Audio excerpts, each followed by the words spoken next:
Hi, my name is Michael, and welcome to the first video in this series of Reddit No Sleep.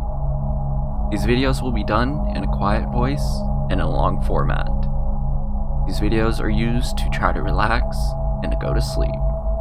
But for this first video, it will be an appetizer. So sit back, enjoy, and let's get into the first story of Reddit No Sleep.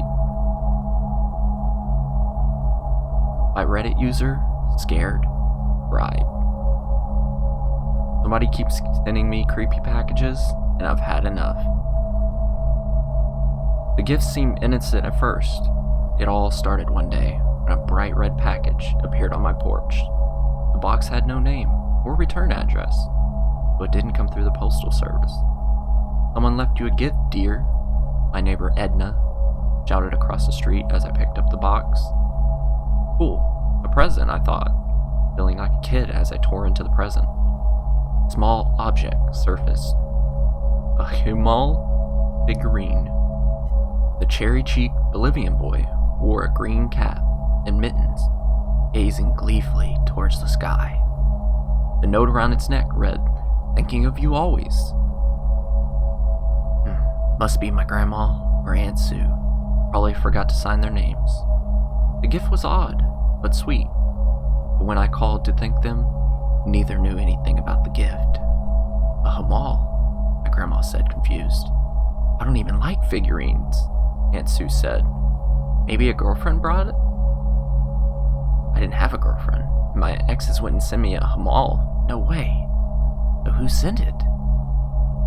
I asked friends and other relatives, but no one knew. So I set the figurine on my counter and forgot about it.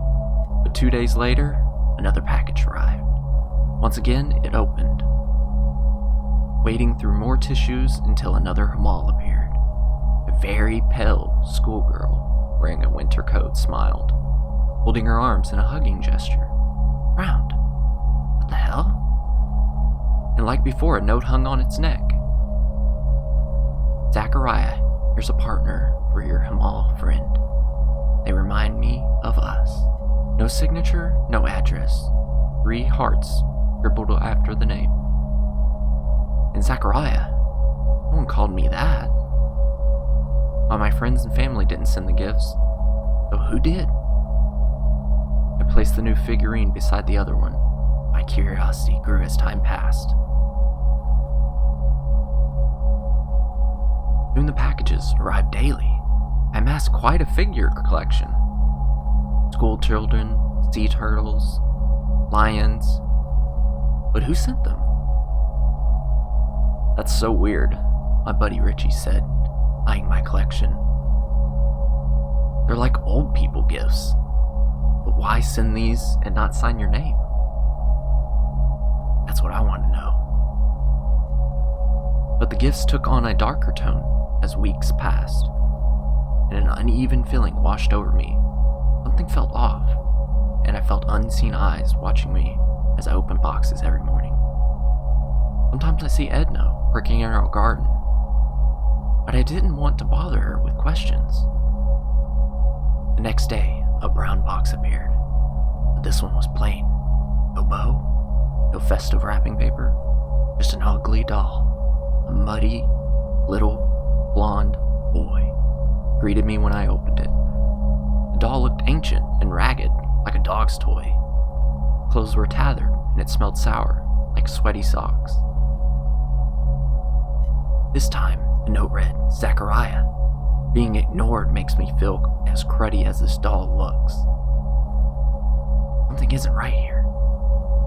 And the next day, another box arrived. Inside with a cloth clown doll.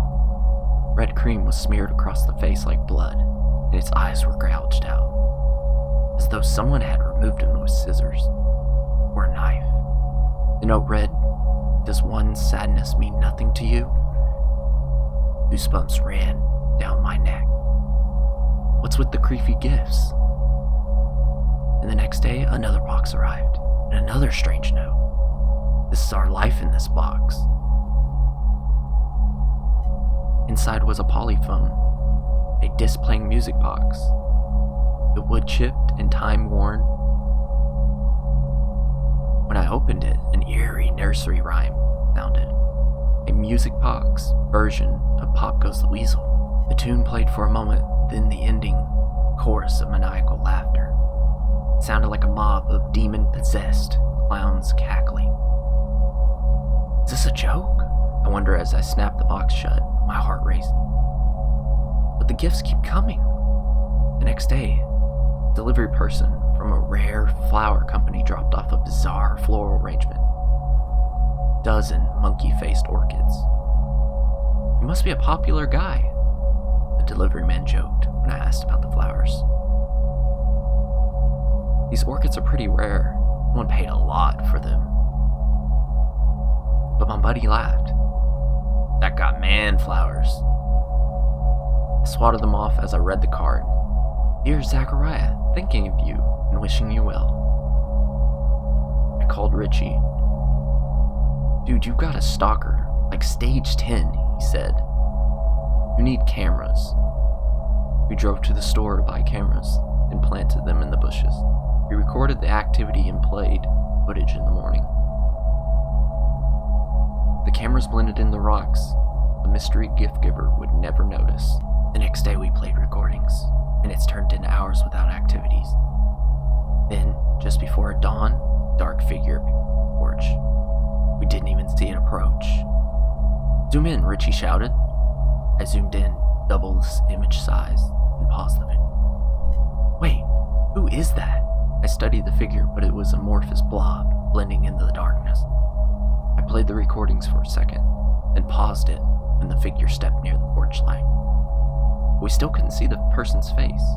Zoom in more, Richie said. We kept zooming until the figure came into focus. Suddenly the person turned and faced the camera dead on.